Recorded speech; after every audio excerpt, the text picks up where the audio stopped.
get busy with Story of Hope, and we are live on Facebook. We are live on FM 107.4 and 96.7 in the Fishhook Valley, servicing and broadcasting to the greater Cape Town area. And Story of Hope, just for those who are perhaps tuning in for the first time, is where we invite somebody to come into the studio to share their personal testimony.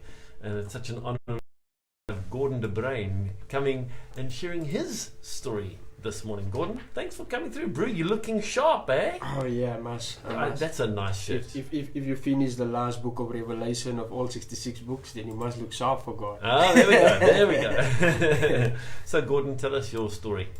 Oh, my story it's deep, it's very deep, but I just want to talk about and say good morning to Cape Town and all the listeners. But my most important thing is I want to talk about the grace and the blessings of God, because I'm telling my story so much over around the world, to people that comes from journalists and all that, and I'm sharing it. But, for me, I just want to take this moment and give God the glory, for being on this radio, and for me, it's just a blessing. And the main thing is like, God bless me to study film and media, God bless me to study with R-Labs, I did a business courses with R-Labs as well, down in Bridgetown and all that. God made me even perform today, on Saturday I will perform on Don't Miss Your Turning Point in Artscape, God moved me from the streets to the theater stage, and I moved to is Joseph Stone, now I'm going to Artscape, now I'm like, God, this is really you moving in my life, you know what I mean, for all the blessings in for what you're sharing with me and what you're giving to me, you know what I mean. And so the painful part of my life is because I managed to finish my matric, I managed to finish school, I did all these types of things, but the hard part is I didn't finish school in UCT or any university. I managed to finish school, my matric, in prison. When I was sentenced to 10 years. Wow, so cool. Yeah, it was very painful to grow up as a little kid, as you go now in Ottery, many people call it a township, some people call it a squatter camp, some people call it the informal settlement, some people call it ghettos, whatever, and Ottery is a middle class economic area, and that's where I grew up in the township, and I grew up in the township for many years, in poverty, violence, gangsterism, drugs and violence and all that, so my whole life was just on the streets of Cape Town between Ottery and Anoa Park, so Anoa Park play a big role in my life as well, and I have we have four brothers, this is my testimony and my story. We have four brothers, and all four of our brothers are four murderers, we all kill people.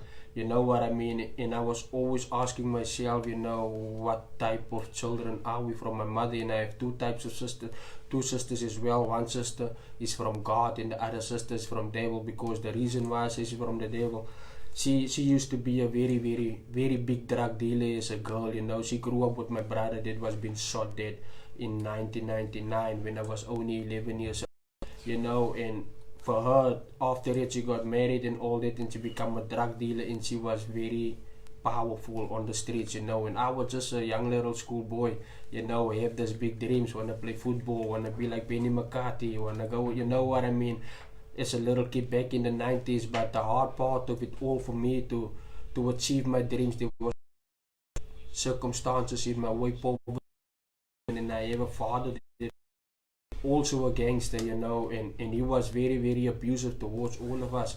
So the streets was our only life that we know and that we could understand. But the most important thing is, like, my father abused me since I was 4 years old until I was 11 years old. It was just abuse. My father disabused, and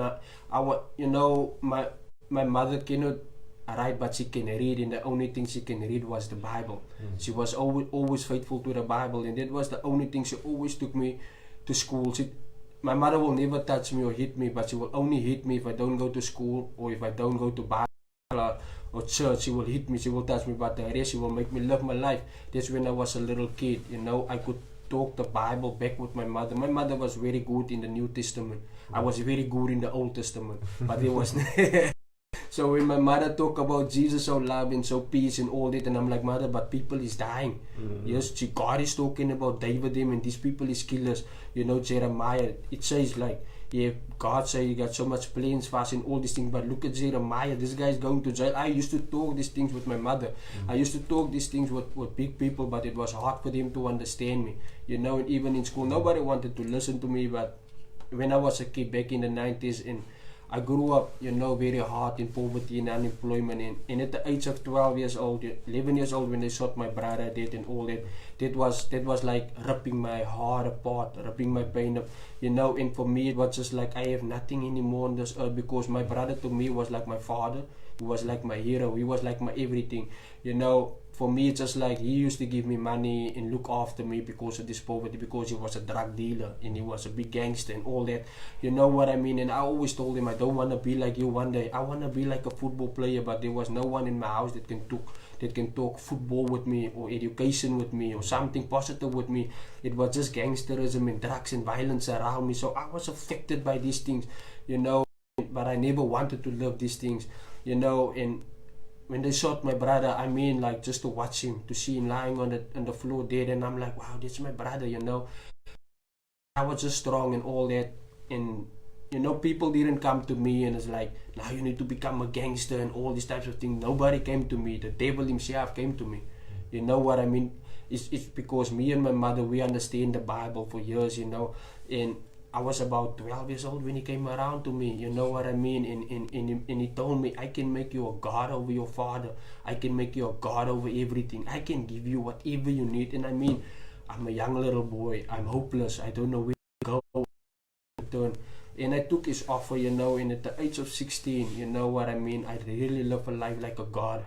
You know, I thought I was God. Like, I'm on the levels of the Stachy brothers because I have everything, I have money, I have women, I have everything, like living in a squatter camp, living in the gutters, living in the ghettos, you know. I have everything to survive. What do I need? I don't need a job. I don't need nothing. I was still in high school, you know. I went high school in Pontivalai. School to me was just, I don't care.